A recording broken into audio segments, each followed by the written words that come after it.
Well, I mean, first of all, I'd like to congratulate her. I think this is Seriously. a great occasion. I think she's done really well with this thing. Sohabia, obviously I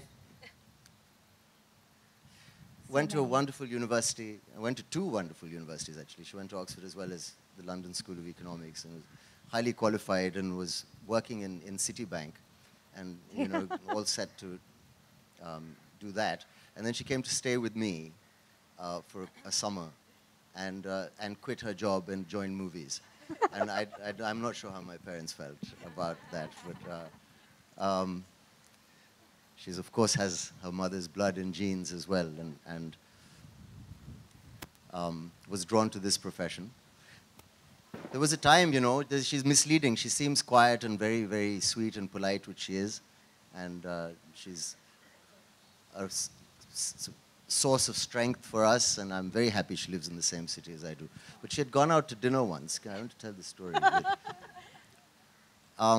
It was before she met Kemu here. I hope he doesn't mind me saying this, but it was kind of a date. He was a really wealthy guy, and he was a big industrialist, and everyone was kind of wondering how this was going to work out. And he was talking to Soha, and Soha was really bored. I don't know if she was already seeing Kunal and... Okay, all right, I don't know. No, in the sense that, just went out to be polite. Anyway, she's out at this dinner, and her friend messages her and says, how's it going? And she replies, he's really boring. And she sends the message to the guy she's having dinner with. And now this is Soha. She doesn't skip a beat. She says to the guy, excuse me, can I borrow your phone, please?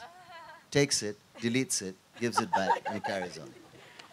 Well, my sister. Yeah. So, I've known her for a very long time. I'm very happy she's on my side. And look, this is you want me to read some of this book? Yes. Out? Yeah. There's a chapter about you guys. What's it?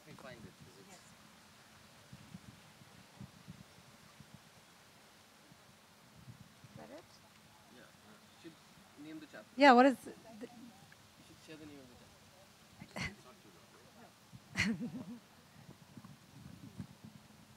It's a chapter called Safina. It's a chapter called All Roads Lead to Safina. All right. I was still lying in bed, scrolling through my Twitter feed, sipping coffee, more asleep than awake, when I saw the headline. Soha reveals major secret about Kareena Kapoor's pregnancy. What? When? Where? Who? I couldn't answer any of the 4 basic questions journalists are taught to ask, but I was already panicking.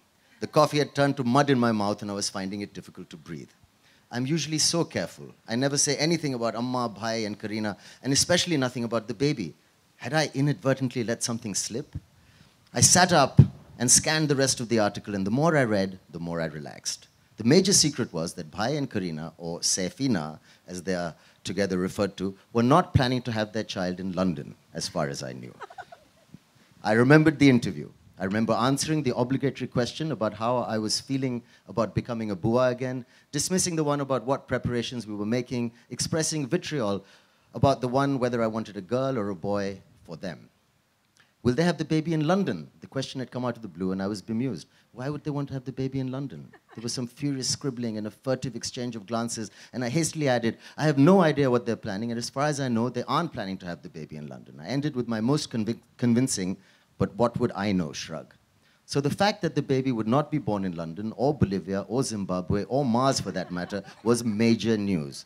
Any tiny detail or non-detail is major news. And some journalists will come up with the most ingenious ways to uncover these tidbits, as illustrated below by the line of questioning I am often subjected to.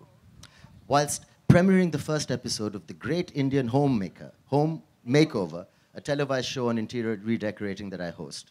Question. Tell us about the show. Answer. It's a home makeover show where we surprise the homeowner and make over one room in the space of 48 hours. Question. Speaking of redecorating, how are you doing the baby's room in Safina's house? Whilst at a press conference for Balmain watches. Question. Tell us what you like about Balmain watches. Answer. They are stylish, elegant, and feminine. A woman's watch is more than a timepiece. It's a piece of jewelry, a style accessory. Question. Speaking of time, it's a happy time in the family with the baby coming. When is it due? Whilst at a store inauguration for a jewelry brand. Question. What is your favorite piece of jewelry? Answer. My engagement ring, for obvious reasons. Question. Speaking of rings, you will be ringing in the new year with a new family member. How will all of you spend New Year's Eve? Whilst promoting the film 31st October. Question. Tell us about the film and your role in it. Answer. It's a real-life story about a 1984 anti-Sikh riots, and I play a Sardarni. I have 3 children in the film. Question. Speaking of children... Okay, this one I can forgive. Whilst at a Femina Diva style contest. Question. What does style mean to you? Answer.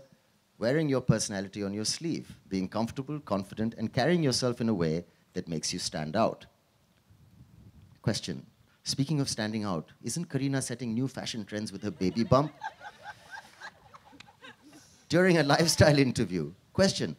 Where do you see yourself 5 years from now? Answer. I don't plan that much ahead. I try not to live in the past or plan for the future. I live in the present. Question. Speaking of presents, what are you going to give the baby? Have you decided?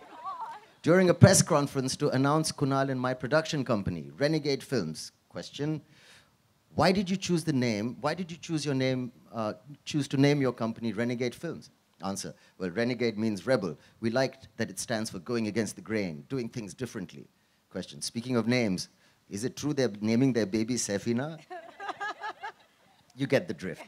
I calculated that the damage done in this instance was minimal, so I tossed my phone aside, took another sip of my coffee, and turned to the less alarming headlines of the national press. Very nice work. Such a great...